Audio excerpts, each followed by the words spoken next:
In the hallowed halls of Buckingham Palace, where whispers carry more weight than crowns, and loyalty can shatter like crystal, one moment of defiance would shake the very foundations of the monarchy. When Queen Isabella's sacred Rolls-Royce Phantom became the center of an explosive confrontation, a decorated royal guard would discover that protecting the crown sometimes means standing against those who wear it. This is the story of how tradition, greed, and one woman's audacious demand would ignite a scandal that threatened to tear apart centuries of royal protocol. The morning mist clung to the windows of Buckingham Palace like ghostly fingers, obscuring the view of the courtyard where Captain James Whitmore stood at rigid attention. His scarlet tunic bore the weight of 15 years of faithful service, each medal a testament to his unwavering dedication to the crown. At 42, James had seen 3 monarchs ascend the throne, weathered countless state occasions, and maintained his composure through scandals that would have broken lesser men. Yet nothing in his distinguished career had prepared him for the events that would unfold on this seemingly ordinary Tuesday morning in October. The palace buzzed with its usual controlled chaos. Footmen glided through marble corridors carrying silver trays, their footsteps muffled by centuries-old Persian carpets. In the Queen's private apartments, ladies-in-waiting prepared for another day of constitutional duties, their hushed conversations punctuated by the gentle chiming of antique clocks. It was a world where every gesture carried meaning, where protocol reigned supreme, and where the unwritten rules of royal conduct were as sacred as any law passed by Parliament. Queen Isabella Margaret Windsor had been laid to rest just 6 months prior, her funeral watched by billions around the globe. The beloved monarch, who had ruled for over 60 years, had left behind a legacy of duty, dignity, and unwavering service to her people. Among her most treasured possessions was the 1977 silver Jubilee Rolls-Royce Phantom 6, a magnificent vehicle that had carried her to countless state occasions, garden parties, and official engagements. The car, with its distinctive royal blue paintwork and handcrafted interior, had become as iconic as the crown jewels themselves. The vehicle now sat in the royal garage, a shrine to the late Queen's memory.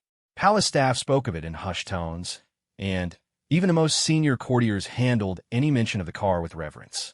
It had been explicitly stated in Queen Isabella's will that the Phantom was to be preserved as a memorial, eventually to be housed in a special exhibition celebrating her reign. The new king, Charles Augustus, had honored this wish without question, understanding the deep emotional significance the vehicle held for the British people. Queen Consort Victoria, formerly the Duchess of Cornwall, had adapted to her new role with characteristic determination. The 60-year-old former teacher had spent decades preparing for this moment, carefully cultivating relationships with charitable organizations and learning the intricate dance of royal protocol. However, beneath her polished exterior lay an ambitious woman who had never quite forgotten the years she had spent in the shadows, waiting for her time to shine. Her relationship with her stepchildren had always been complicated, marked by periods of tension and uneasy truces. Victoria's eldest son, Marcus Pemberton, was a 35-year-old investment banker who had struggled to find his place in the royal hierarchy. Unlike his younger siblings, who had carved out successful careers in the military and charitable work, Marcus seemed perpetually dissatisfied with his position on the periphery of royal life. He envied the privileges enjoyed by his step-siblings and often complained privately about the limitations placed on his lifestyle and business ventures. The morning that would change everything began like any other. James Whitmore had completed his usual inspection of the palace grounds, checking security protocols and ensuring that all was in order for the day's scheduled events. The king was away on a state visit to Canada, leaving the Queen Consort to handle domestic royal duties. A modest garden party was planned for later that afternoon, honoring local charity workers and community leaders. As James made his way through the East Wing, he encountered Sarah Mitchell, the Queen Consort's private secretary, hurrying down the corridor with an expression of barely concealed anxiety. Sarah, a competent woman in her 40s who had served various members of the royal family for over a decade, rarely showed signs of stress. Her usually immaculate appearance seemed slightly disheveled, and her normally steady demeanor appeared shaken. "Captain Whitmore," she called out, her voice strained. "Her Majesty requests your presence in the blue drawing room immediately." James followed Sarah through the maze of corridors, past portraits of long-dead monarchs whose painted eyes seemed to watch their every move. The blue drawing room, with its exquisite Sèvres porcelain and priceless paintings by masters like Rembrandt and Rubens, serve as an informal meeting space for senior royal staff. As they approached the ornate double doors, James could hear raised voices from within, an unusual occurrence in a palace where discretion and composure were paramount. Upon entering the room, James found Queen Consort Victoria pacing before the large windows that overlooked the palace gardens. Her usually perfect coiffure showed signs of agitation, and her designer suit, while still impeccable, seemed somehow diminished by her obvious frustration. Standing near the fireplace was Marcus Pemberton, his face flushed with anger and his hands clenched at his sides. The tension in the room was palpable, crackling like electricity before a thunderstorm. "Ah, Captain Whitmore," Queen Victoria said, turning to face him with a forced smile that failed to reach her eyes. "Thank you for coming so promptly. I have a rather urgent matter to discuss with you." James stood at attention, his training taking over despite the unusual atmosphere. "Your Majesty, how may I be of service?" Victoria exchanged a meaningful glance with her son before continuing. "As you know, Marcus has been invited to attend a rather prestigious business conference in Monaco next week. It's a tremendous opportunity for him to expand his investment portfolio and establish important international connections. The event will be attended by some of the world's most influential financiers and political leaders." James nodded politely, though he couldn't help but wonder why this information required his immediate attention. Royal family members' travel arrangements were typically handled by a different department, and his role as captain of the Royal Guard rarely involved such matters. "The thing is," Victoria continued, her voice taking on a slightly sharper edge, "the conference organizers have specifically requested that Marcus arrive in a manner befitting his royal status. Image, you understand, is everything in these circles.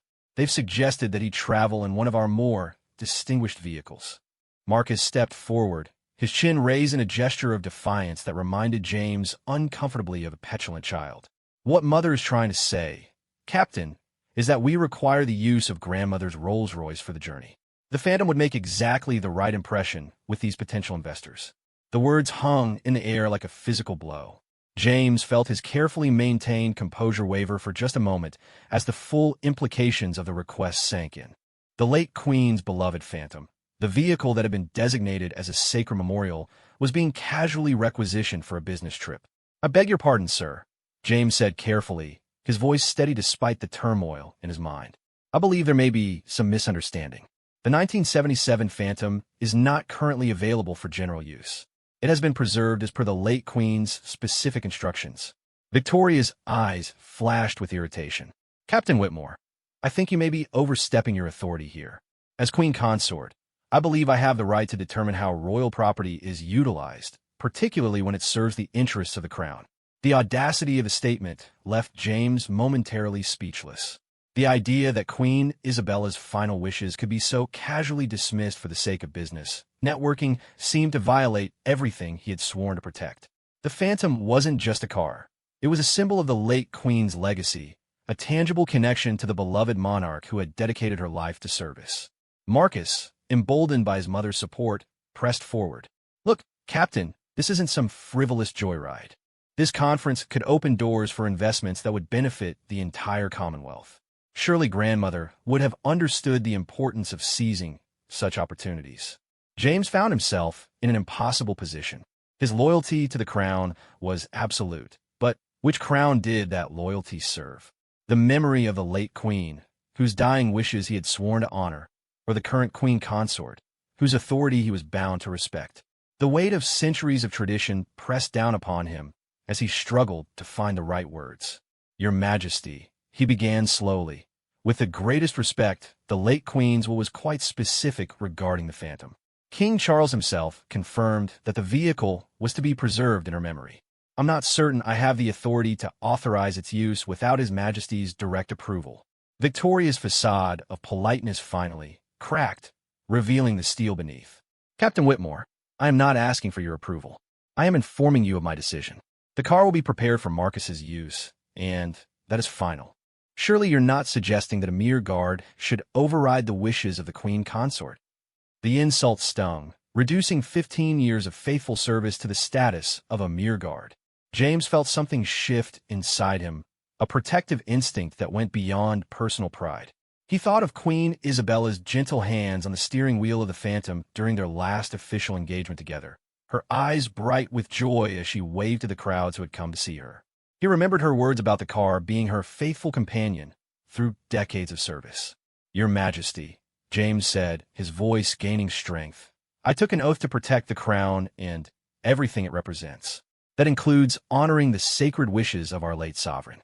I cannot, in good conscience, allow the Phantom to be used for purposes other than those she intended." The silence that followed was deafening. Sarah Mitchell looked as though she might faint, while Marcus's face turned an alarming shade of purple. Victoria stared at James with a mixture of shock and fury, clearly unaccustomed to such direct opposition to her will. "You forget yourself, Captain," she said, her voice dangerously quiet. "I could have you dismissed for insubordination." James straightened his shoulders, drawing upon every ounce of dignity his position afforded him. "That is your prerogative, Your Majesty. But I will not be the one to desecrate Queen Isabella's memory for the sake of a business trip." The battle lines were drawn, and James Whitmore found himself standing alone against forces that threatened to sweep away everything he held dear. As he looked into Victoria's blazing eyes, he realized that this moment would define not just his career, but his very soul. The palace walls that had sheltered him for 15 years suddenly felt like the sides of a trap, and he wondered if his loyalty to the late queen would cost him everything he had worked so hard to achieve. The grandfather clock in the corner chimed the hour, its melodious notes a stark contrast to the tension that filled the room. Outside, the first tourists of the day were gathering at the palace gates, hoping for a glimpse of the royal family they so admired. None of them could have imagined the drama unfolding within those ancient walls, or that their beloved Queen Isabella's legacy was hanging in the balance of one man's conscience. The confrontation in the blue drawing room had created ripples that spread through the palace like cracks in ice. Within hours of James Whitmore's defiant stance, whispered conversations echoed through corridors that had witnessed centuries of royal intrigue. Staff members huddled in alcoves, their hushed voices carrying fragments of the unprecedented clash between the Queen Consort and the captain of the Royal Guard. James retreated to his modest office in the guard's quarters, a cramped space barely large enough for a desk, filing cabinets, and a single window that offered a view of the palace courtyard.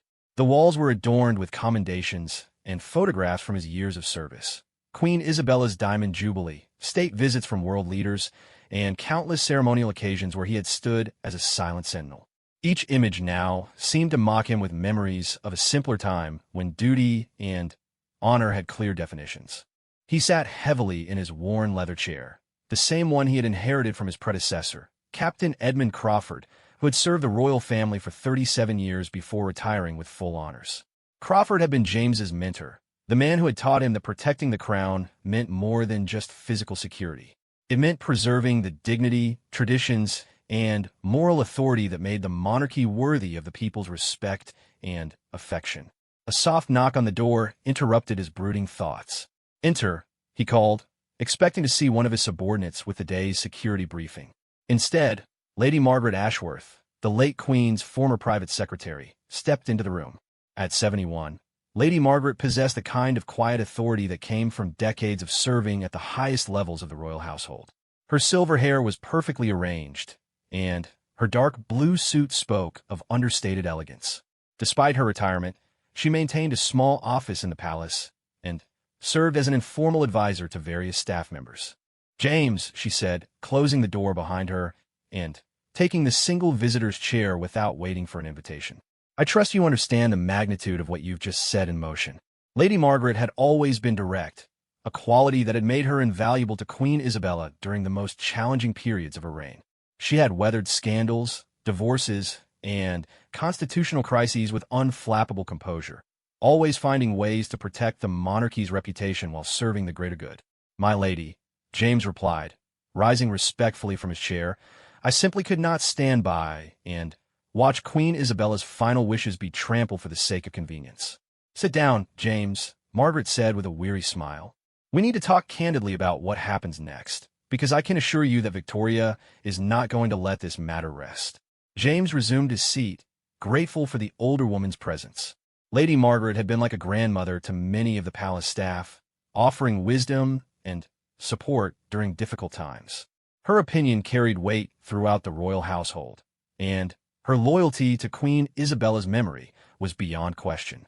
"Tell me," Margaret continued, "what do you know about Marcus Pemberton's business dealings?" The question caught James off guard. "Very little, my lady. Only what appears in the society pages and financial press. He runs an investment firm, I believe, specializing in international ventures." Margaret nodded grimly. "That's the public face, certainly. But, James, what I'm about to tell you must remain strictly between us, at least for now. Marcus's firm has been struggling for the past 2 years. Several high-profile investments have failed spectacularly, and he's been desperately seeking new capital to keep his business afloat." She paused, allowing the implications to sink in before continuing. "This Monaco conference isn't just a networking opportunity, James. It's a last-ditch effort to attract investors to a venture that many in the financial community already consider too risky to touch. The image of arriving in Queen Isabella's Rolls-Royce isn't about respect or honor. It's about creating an impression of royal backing that doesn't actually exist." James felt his stomach tighten. The idea that the late Queen's beloved phantom would be used as a prop in what amounted to a confidence scheme was even more repugnant than he had initially imagined. Queen Isabella had been scrupulously careful about the royal family's association with commercial ventures, understanding that even the appearance of endorsement could compromise the monarchy's political neutrality. "How do you know all this?" James asked. Lady Margaret's expression grew even more serious. "Because 2 weeks ago, Marcus approached me privately, asking if I could help him arrange a meeting with several of the late Queen's former financial advisors. He claimed he wanted to discuss investment opportunities that would honor his grandmother's memory. When I pressed him for details, it became clear that he was hoping to use his connection to the royal family as a selling point for his struggling business." The pieces of the puzzle were beginning to form a disturbing picture. James realized that the phantom was more than just transportation to Monaco. It was a crucial element in a carefully orchestrated performance designed to mislead potential investors about the level of royal support for Marcus's ventures. "I refused, of course," Margaret continued. "But, James, I fear that refusal only pushed him to find other ways to create the impression he needed. The phantom would serve his purposes perfectly. One photograph of him stepping out of that car at the conference, and every financial publication in Europe would run stories about royal-backed investments and opportunities with palace approval." Before James could respond, another knock echoed through the small office. This time, the visitor was Thomas Hartwell, the palace's deputy private secretary and one of the most influential figures in the royal household. Thomas, a sharp-featured man in his 50s, had earned a reputation for his political acumen and his ability to navigate the treacherous waters of royal protocol. His presence in James's modest office was highly unusual and suggested that the morning's confrontation had reached the highest levels of palace administration. "Captain Whitmore," Thomas said without preamble, "I've just concluded a rather unpleasant telephone conversation with Her Majesty's private secretary. It seems there's been some misunderstanding about the availability of certain royal vehicles." Lady Margaret stood to leave, but Thomas gestured for her to remain. "Actually, Margaret, I believe your perspective might be valuable here. We're dealing with a rather delicate situation." Thomas moved to the window, gazing out at the courtyard where tourists pressed against the iron gates, hoping for a glimpse of royal activity. When he turned back to face them, his expression was grave. "The Queen Consort has made it clear that she considers Captain Whitmore's refusal to accommodate her son's request as an act of gross insubordination. She's demanded that disciplinary action be taken immediately, up to and including dismissal from the Royal Guard." James felt his career hanging by a thread, but his resolve remained unshaken. "Sir, I understand the consequences of my actions, but I will not, allow Queen Isabella's memory to be dishonored." Thomas studied him for a long moment before speaking again. "James, I want you to understand something. This isn't just about a car or a business trip. Victoria has been consolidating her influence within the royal household since the coronation. Several long-serving staff members have already been replaced with her preferred candidates. She's creating a power structure that serves her interests rather than the monarchy's traditional values." Lady Margaret leaned forward in her chair. "Thomas, surely King Charles wouldn't allow such systematic changes without his approval. His Majesty has been occupied with state business and has delegated many household management decisions to the Queen Consort, Thomas replied diplomatically. Victoria has been very skillful in presenting her changes as modernization and efficiency improvements. Most of the dismissed staff have been offered generous severance packages in exchange for their discretion. The revelation cast James's situation in an entirely new light. He wasn't just fighting for the Phantom. He was making a stand against a broader campaign to transform the royal household according to Victoria's personal agenda. The late Queen's final wishes were being systematically dismantled, replaced with priorities that served individual ambitions rather than the Crown's higher purpose. What about the other senior staff? James asked. Surely others have noticed these changes? Thomas exchanged a meaningful glance with Lady Margaret before answering. Many have, but few are willing to risk their positions by speaking out. The royal household has always operated on loyalty and discretion, but Victoria has weaponized those virtues. Staff members who question her decisions find themselves isolated and eventually replaced. Lady Margaret's voice carried a note of steel when she spoke. Queen Isabella spent 70 years building a household based on service and tradition. Watching it being dismantled for personal gain would have broken her heart. The room fell silent as the full scope of their dilemma became clear. James was caught in a battle that extended far beyond the fate of a single vehicle. He had become the focal point of a struggle for the soul of the royal household itself. Thomas moved closer to James's desk, his voice dropping to barely above a whisper. There's something else you need to know. Victoria has already contacted the royal garage and instructed them to prepare the Phantom for Monaco. When they explained that special authorization was required due to the car's memorial status, she claimed that authorization had already been granted by the captain of the Royal Guard. James's blood ran cold. She's lying. Of course she is, Thomas replied. But she's banking on the garage staff's reluctance to question a direct order from the Queen Consort. If you don't act quickly, that car will be on its way to Monaco by tomorrow morning, regardless of your objections. Lady Margaret stood abruptly, her usual composure replaced by barely controlled anger. This has gone far enough. James, you were right to refuse that request, and I'll stand by you whatever the consequences. That woman cannot be allowed to desecrate Isabella's memory for her son's financial schemes. Thomas held up a warning hand. Margaret, I understand your feelings, but we must be careful. Any appearance of coordinated opposition to the Queen Consort could be seen as disloyalty to the Crown itself. We need to find a way to stop this that doesn't compromise the monarchy's stability. The weight of responsibility settled heavily on James's shoulders. The decision he made in the next few hours wouldn't just determine his own fate. It would establish whether Queen Isabella's legacy would be honored or forgotten. The palace walls that had sheltered him for 15 years now felt like the battlements of a fortress under siege, and he was beginning to understand that sometimes protecting the crown meant standing against those who wore it. Outside his window, the afternoon light was beginning to fade, casting long shadows across the courtyard. In a few hours, the day shift would end, and the evening guard would take their posts. But for James Whitmore, the most important watch of his career was just beginning. The Royal Garage occupied a converted stable block in the eastern section of the palace grounds, its red brick facade concealing one of the most impressive collections of ceremonial vehicles in the world. The familiar smell of polished leather and motor oil greeted James as he descended into the underground facility, his footsteps echoing off the vaulted ceilings that had once housed Queen Victoria's carriage horses. Chief Mechanic William Reynolds emerged from beneath the hood of a vintage Bentley, his coveralls bearing the honest stains of a man who had spent 40 years maintaining the royal fleet. At 62, William possessed an encyclopedic knowledge of every vehicle in the collection and had personally maintained Queen Isabella's beloved Phantom for the past 2 decades. Captain Whitmore, William said, wiping his hands on a cloth as he approached. I was hoping you might stop by.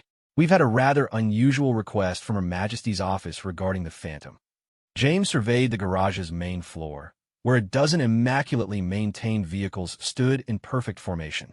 At the far end, separated from the others by a velvet rope and small placard, sat the 1977 silver Jubilee Rolls-Royce Phantom 6. Even in the subdued lighting of the garage, its royal blue paintwork seemed to glow with an inner radiance, and the chrome fittings reflected the overhead lights like stars. Tell me about this request, William. The older man's expression grew troubled. Orders came down this morning to prepare the Phantom for a continental journey. Full-service security sweep diplomatic plates, the works. The paperwork bore Her Majesty's seal, but something about it didn't sit right with me. William led James toward the Phantom, his reverent approach befitting a man entering a cathedral. You see, Captain, I was there when Queen Isabella last rode in this car. Just 3 weeks before she passed, we took her to that children's hospital in Surrey. She was so weak she could barely walk, but she insisted on making that visit. She told me that day how much this car meant to her, how it had been her companion through some of the most important moments of her reign. James placed his hand on the car's pristine hood, feeling the cool metal beneath his palm.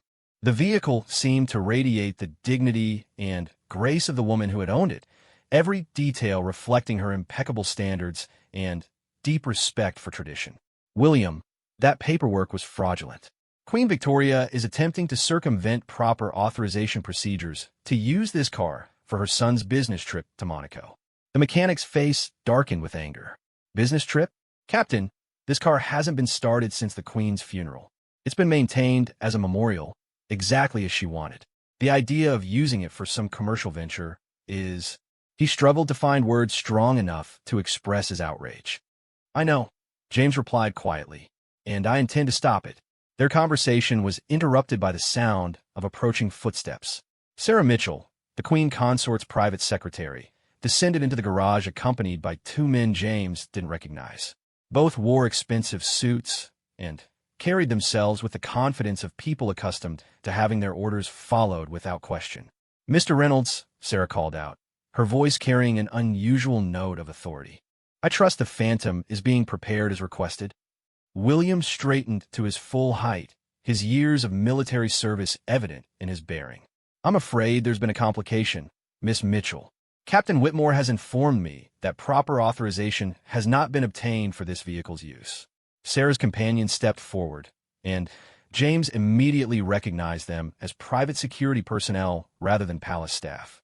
Their presence in the royal garage was highly irregular, and suggested that Victoria was prepared to use force if necessary to secure the Phantom. Captain Whitmore, Sarah said with forced politeness, I believe there's been a misunderstanding. Her Majesty has already addressed your concerns and made her position quite clear. The vehicle will be used as she has directed. James moved to position himself between the visitors and the Phantom, his training automatically assessing potential threats. The 2 security men were clearly professionals, but their loyalty was to Victoria rather than the crown itself. The situation was rapidly escalating beyond a simple disagreement about royal protocol. Miss Mitchell, James replied calmly, I have standing orders regarding this vehicle that supersede any requests that haven't been properly authorized. Those orders come from the late Queen herself and have been confirmed by His Majesty. One of the security men, a heavy-set individual with cold eyes and scarred knuckles, took a half-step forward. Captain, we're here to ensure that Her Majesty's instructions are carried out. I suggest you step aside and allow Mr. Reynolds to complete his work. The threat was unmistakable, though couched in respectful language. James felt his muscles tense as he prepared for the possibility of physical confrontation. The idea that it might come to violence in defense of Queen Isabella's memory struck him as both tragic and inevitable. William Reynolds moved to stand beside James, his aging frame nonetheless radiating determination. I won't start that engine for anyone without proper authorization from King Charles himself. You can threaten me all you like, but I've been maintaining royal vehicles since before you were born, and I know what my duty requires. The standoff stretched taut like a violin string, each side waiting for the other to make the first move. Sarah Mitchell's composure was beginning to crack under the pressure, and James could see beads of perspiration on her forehead despite the cool temperature of the garage. The tension was broken by the arrival of Thomas Hartwell, who appeared at the top of the stairs with 2 uniformed police officers. The deputy private secretary's timing was impeccable, and his presence immediately shifted the balance of power in the confrontation. Miss Mitchell, Thomas called out as he descended into the garage, I believe there's been some confusion about the authorization procedures for memorial vehicles. Perhaps we should discuss this matter in a more appropriate setting. The police officers, members of the elite unit responsible for palace security, positioned themselves strategically near the entrance. Their presence made it clear that any attempt to remove the Phantom by force would result in immediate arrests, regardless of who had issued the orders. Sarah's private security detail recognized the changed circumstances and stepped back from their threatening positions. The lead man spoke quietly into a concealed microphone, presumably reporting the situation to Victoria or her representatives. "Mr. Hartwell," Sarah said, struggling to maintain her professional demeanor, "Her Majesty will not be pleased by this interference with her express instructions." Thomas's smile was polite, but carried an edge of steel. "I'm sure Her Majesty will understand once the proper procedures have been explained to her. Captain Whitmore and Mr. Reynolds are simply following established protocol for the handling of memorial artifacts."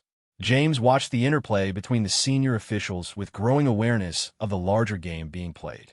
This wasn't just about the Phantom anymore.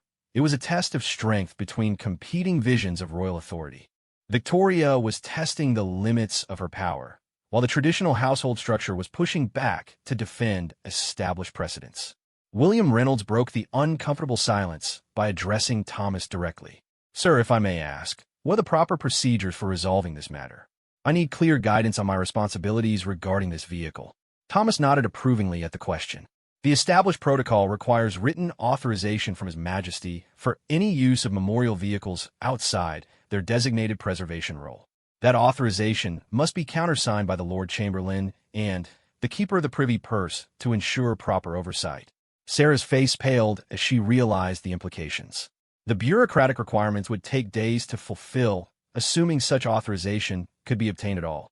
King Charles was currently in Canada and would not return for another week, making immediate approval impossible. Furthermore, Thomas continued, any request to use Queen Isabella's personal vehicles for commercial purposes would require review by the royal trustees to ensure compliance with her will and the terms under which she bequeathed her personal property to the crown. The legal and procedural obstacles were insurmountable, and everyone present understood that fact. Victoria's attempt to commandeer the Phantom had been based on the assumption that her authority as queen consort would be sufficient to override existing safeguards. The reality was far more complex, involving layers of tradition and legal protection that had evolved over centuries.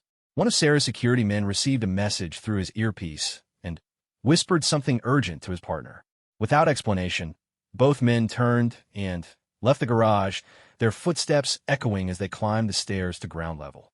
Sarah lingered for a moment longer, her expression a mixture of anger and defeat. "This matter is far from over," she said finally. "Her Majesty will not forget this defiance." After the Queen Consort's representatives had departed, an uneasy silence settled over the garage. Thomas, James, and William stood near the Phantom like guards protecting a sacred relic, each lost in thoughts about the consequences of their actions. "Well," Thomas said eventually, "we've won this battle, but the war is far from over. Victoria won't simply accept this setback and move on. She'll look for other ways to assert her authority and punish those who opposed her." William nodded grimly. "I've served this family for 40 years, and I've never seen anything like this. The idea of using Queen Isabella's personal belongings as props in business schemes. It goes against everything she stood for." James looked at the Phantom one more time, its elegant lines a testament to an era when duty and honor were more than just words.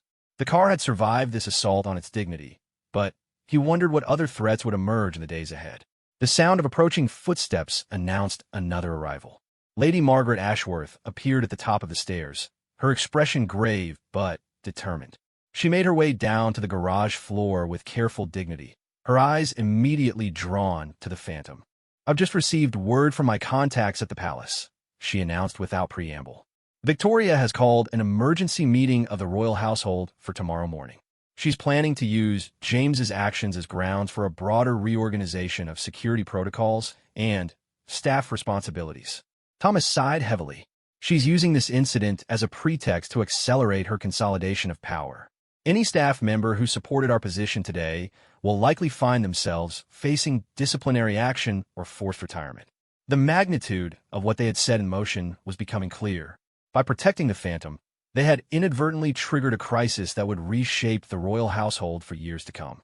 The question now was whether they had the strength and support necessary to survive the storm that was about to break over them. As evening descended over the palace, James Whitmore stood guard over more than just a car. He was protecting the memory of a beloved queen and the values that had sustained the monarchy through its greatest challenges. Tomorrow would bring new battles, but tonight, at least, Queen Isabella's legacy remained intact. The morning light filtered through the tall windows of the throne room as members of the royal household filed in for what many suspected would be a watershed moment in palace history.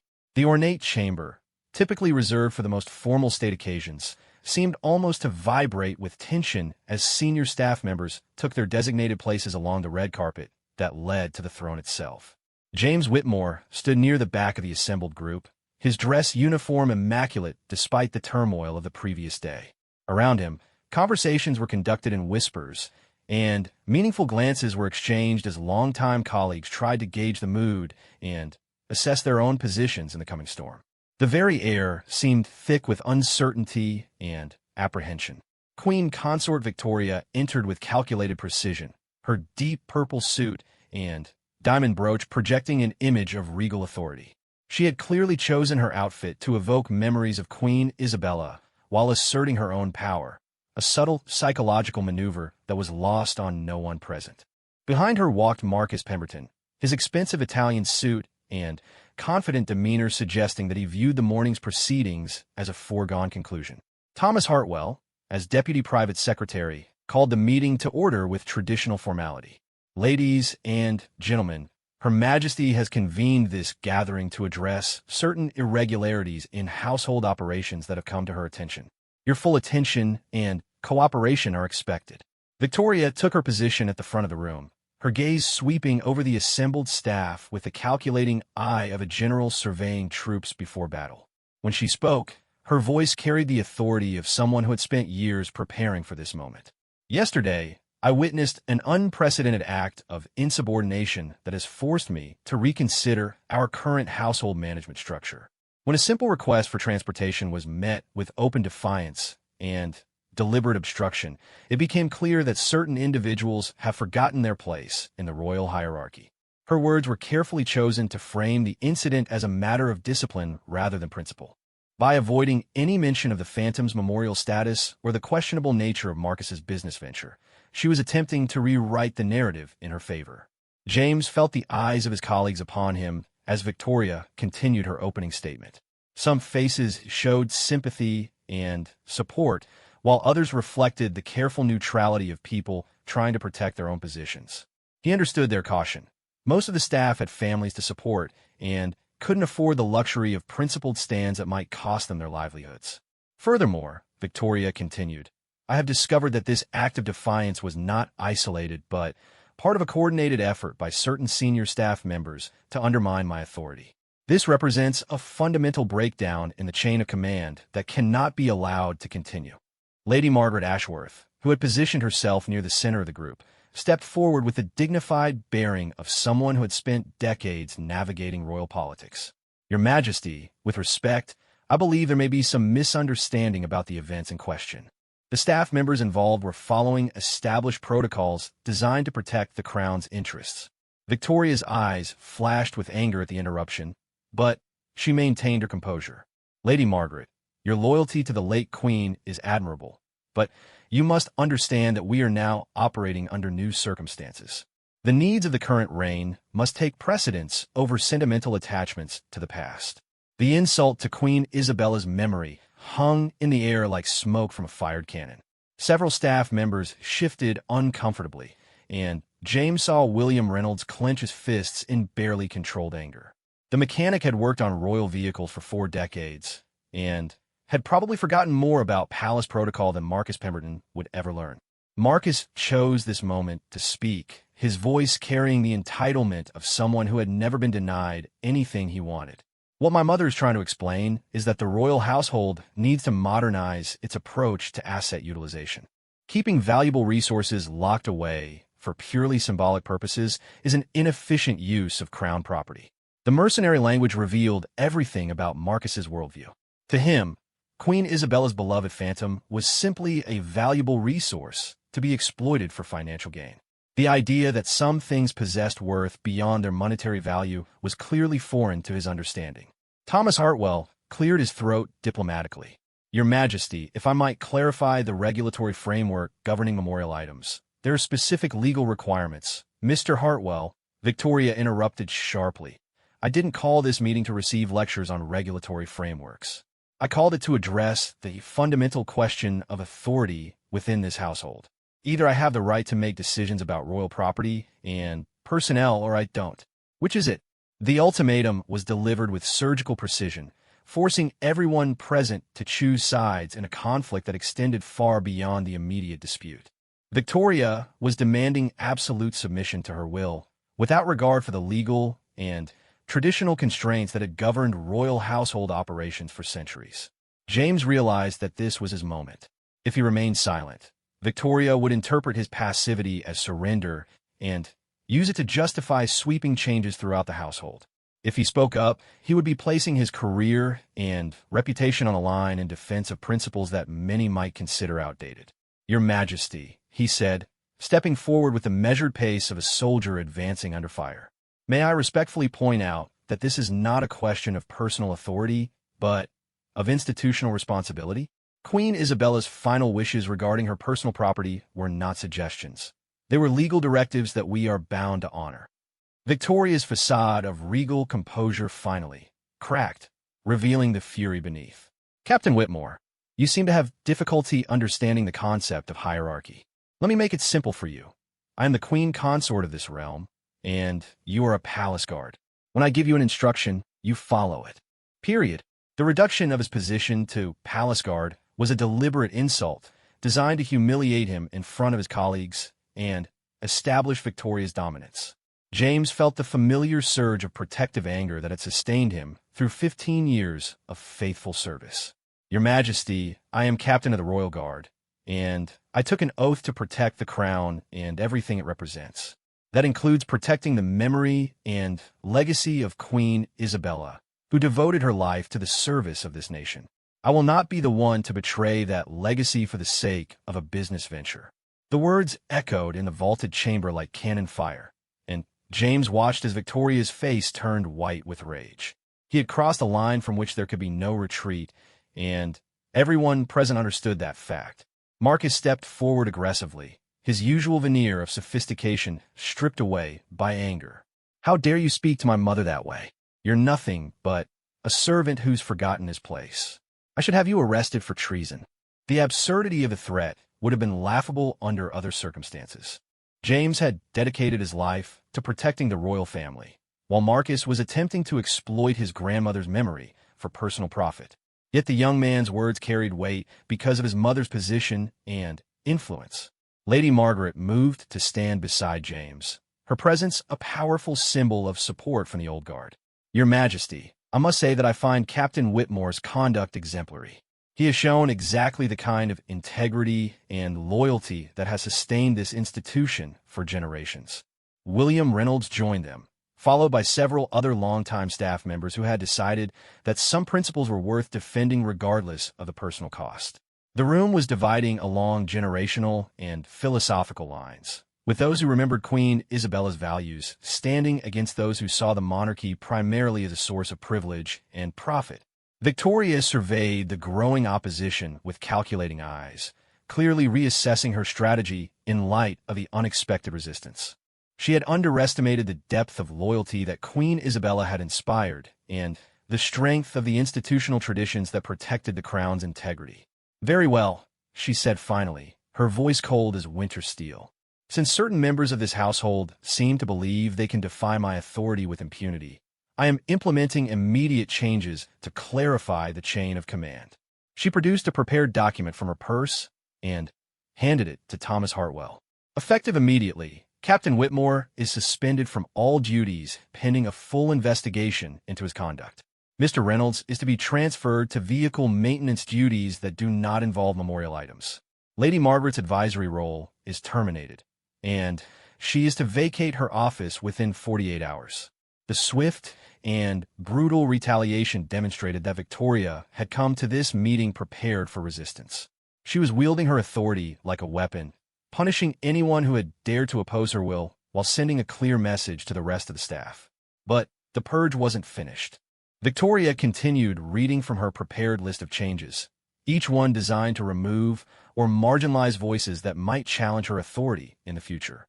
Long-serving staff members were reassigned to lesser roles, while others were simply dismissed outright with generous severance packages that came with strict confidentiality agreements. James watched his world crumble around him as 15 years of faithful service were swept away in a matter of minutes. Yet even as his career lay in ruins, he felt no regret for the stand he had taken. Some battles were worth fighting regardless of their outcome, and defending Queen Isabella's memory was certainly one of them. As the meeting concluded and staff members filed out in stunned silence, James found himself surrounded by those who had chosen to stand with him. They were united in defeat, but not in spirit, and their quiet dignity in the face of Victoria's retribution spoke volumes about the values they represented.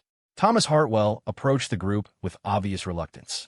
"I want you all to know that this was not my recommendation," he said quietly. "But I am required to implement Her Majesty's decisions regardless of my personal feelings." Lady Margaret nodded understandingly. "Thomas, you have a responsibility to the institution that transcends any individual's agenda. We understand your position." As they prepared to leave the throne room for the last time as members of the royal household, James took one final look at the magnificent chamber where generations of monarchs had been crowned. The throne itself seemed to watch their departure with sad dignity, a silent witness to the triumph of expedience over principle. Outside in the corridor, William Reynolds voiced what they were all thinking. "She may have won this battle, but she's made a terrible mistake. Word of what happened here today will spread throughout the Commonwealth.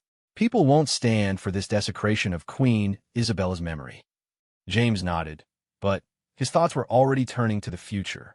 Victoria had succeeded in removing the immediate obstacles to her son's plans, but she had also created a powerful group of opponents who understood the true stakes of the conflict. The battle for Queen Isabella's legacy was far from over. It was merely moving to a new battlefield. The story of Captain James Whitmore's defiant stand in defense of Queen Isabella's memory spread through London's political and social circles with the speed of wildfire. Within 48 hours of his dismissal, detailed accounts of the confrontation had reached newspaper editors, parliamentary members, and influential figures throughout the Commonwealth who had loved and respected the late Queen. James sat in his modest flat in Kensington, still wearing his civilian clothes that felt strange after 15 years in uniform. The morning newspapers were spread across his kitchen table, their headlines telling a story that Victoria had desperately hoped to keep private. Royal Guard sacked for protecting Queen's memory. Palace purged targets loyalists. And, most damaging of all, Queen Consort's son seeks to profit from royal heritage. The leak had come from multiple sources within the palace, as staff members who had witnessed the proceedings felt compelled to share what they had seen.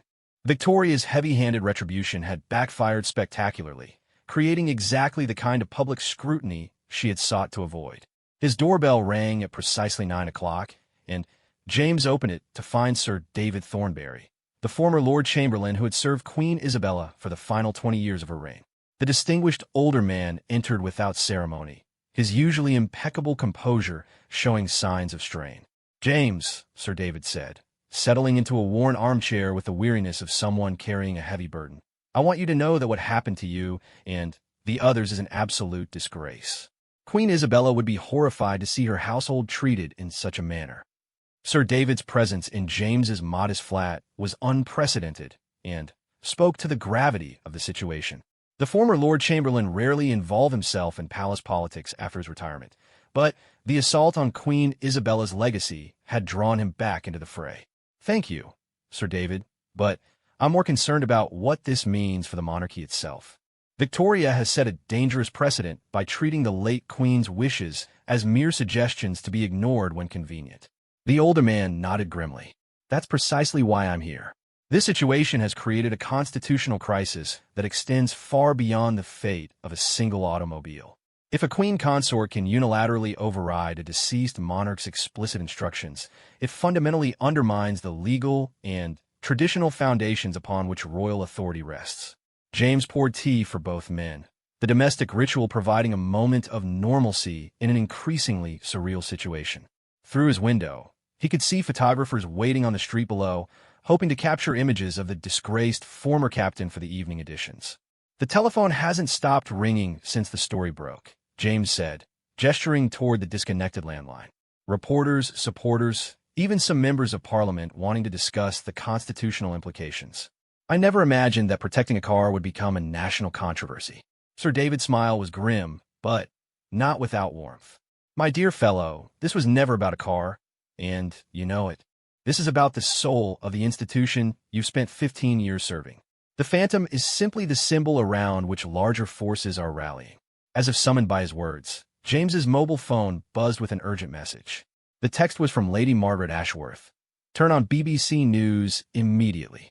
Emergency session of Parliament called for this afternoon. James reached for the television remote, and both men watched as the familiar face of the BBC's political correspondent appeared on screen against the backdrop of Westminster Palace. Unprecedented scenes in Parliament today, as MPs from both sides of the aisle demanded answers about allegations of improper conduct within the royal household. The controversy began with reports that Queen Consort Victoria had attempted to use the late Queen Isabella's personal Rolls-Royce for her son's business trip to Monaco, dismissing staff members who refused to comply with the request. Sir David leaned forward intently as the report continued. The Prime Minister's office has confirmed that emergency consultations are taking place regarding the constitutional implications of the incident. Several Commonwealth Prime Ministers have reportedly expressed concerns about the precedent being set regarding royal authority and the treatment of deceased monarchs' final wishes. The magnitude of the crisis was becoming clear. What had begun as a family dispute over access to a memorial vehicle had escalated into a constitutional crisis with implications across the Commonwealth realm. Victoria's grab for power had triggered the very scrutiny and debate that the monarchy traditionally sought to avoid. James's phone rang, and he was surprised to see Thomas Hartwell's name on the display. He answered cautiously, uncertain whether his former colleague was calling his friend or foe. James, Thomas's voice was strained with exhaustion and stress. I need you to know that I never supported what happened to you and the others. I was required to implement Her Majesty's orders, but I want you to understand the broader context of what's occurring.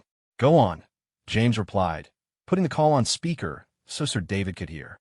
King Charles returned from Canada this morning to find the palace in chaos, and his wife facing a potential vote of no confidence in Parliament. He's furious about the situation and the damage it's doing to the monarchy's reputation. There's an emergency Privy Council meeting this afternoon to discuss the constitutional issues that have been raised. Sir David leaned toward the phone. Thomas, this is David Thornberry. What's the King's position on the original dispute about the Phantom? Sir David, His Majesty was never informed about the request to use his mother's car for Marcus's business trip. When he learned the details this morning, he was, let's say, deeply displeased would be an understatement. He's ordered a full review of all decisions made by the Queen Consort during his absence. The revelation that King Charles had been kept in the dark about his wife's actions added another layer to the scandal. Victoria had not only overstepped her authority, she had deliberately concealed her actions from the one person who might have stopped her. Furthermore, Thomas continued, several senior members of the royal family have expressed support for Captain Whitmore's actions. The Duke of Cambridge reportedly told his father that James should be commended, not dismissed, for his loyalty to Queen Isabella's memory. James felt a surge of hope for the first time since the crisis began. If senior royals were rallying to his defense, it might be possible to reverse some of the damage Victoria had inflicted on the household. The television continued its coverage of the unfolding crisis, and both men watched as footage appeared of crowds gathering outside Buckingham Palace. The demonstrators carried signs reading, "Respect the Queen's wishes" and "Defend royal tradition," indicating that public sentiment was firmly opposed to Victoria's actions. Sir David stood and moved to the window, observing the photographers below with the detached interest of someone who had spent decades managing royal public relations. James, I want you to prepare yourself for the possibility that this situation may require your direct testimony before Parliament or the Privy Council. The constitutional questions being raised can only be resolved with a clear understanding of what actually occurred. The prospect of testifying before such august bodies was daunting, but James understood that his role in the crisis might not be finished. He had protected Queen Isabella's memory in the immediate moment. Now he might need to defend that action before the highest institutions in the realm. His phone buzzed again with another message, this one from William Reynolds, Phantom secured. New locks installed. Memorial status officially restored by royal decree. Victoria banned from garage. The news brought a smile to James's face for the first time in days. King Charles had moved quickly to protect his mother's memory and prevent any further attempts to exploit her personal property for commercial purposes. As evening approached, the full scope of the day's developments became clear. The emergency parliament session had resulted in a formal inquiry into the exercise of royal prerogatives during the king's absence. The Privy Council had issued a statement reaffirming the sanctity of deceased monarchs' final wishes. Most importantly, King Charles had publicly praised the palace staff who had shown exemplary loyalty in protecting my beloved mother's memory. Victoria's attempted power grab had not only failed, it had triggered a broader examination of royal authority that would strengthen protections for institutional traditions. Her son's business trip to Monaco had been quietly canceled, and his investment firm was reportedly facing scrutiny from financial regulators who had been alerted to his attempt to trade on royal connections. Sir David prepared to leave as darkness fell over London. "James, I want you to know that Queen Isabella would be proud of what you did. You upheld the highest traditions of royal service when they were under attack. That takes a special kind of courage." After the former Lord Chamberlain departed, James stood alone in his flat, surrounded by newspapers that told the story of his unlikely transformation from palace guard to constitutional defender. The cost had been significant: his career, his position, his comfortable life within the royal household, but the principle had been worth defending. Outside his window, the photographers were finally packing up their equipment, the initial frenzy of the story beginning to subside. But James understood that the implications would resonate for years to come. The monarchy had been tested and had ultimately chosen tradition and integrity over expedience and personal gain. His phone rang one final time, and James was surprised to hear Lady Margaret's voice on the line. "James, dear boy, I have wonderful news. King Charles would like to meet with you tomorrow morning. It seems there may be a position available in his personal household for someone with your particular qualifications and demonstrated loyalty." As James settled into his chair to await whatever tomorrow might bring, he reflected on the strange journey that had led him from palace guard to defender of royal tradition. Queen Isabella's beloved phantom sat safely in the royal garage, its memorial status secured for future generations. The late Queen's legacy had been protected, not just by protocol and procedure, but by ordinary people who understood that some things were worth defending regardless of the personal cost. The battle for the soul of the monarchy had been won, at least for now, and in the quiet of his modest flat, James Whitmore allowed himself to believe that somewhere, Queen Isabella was smiling.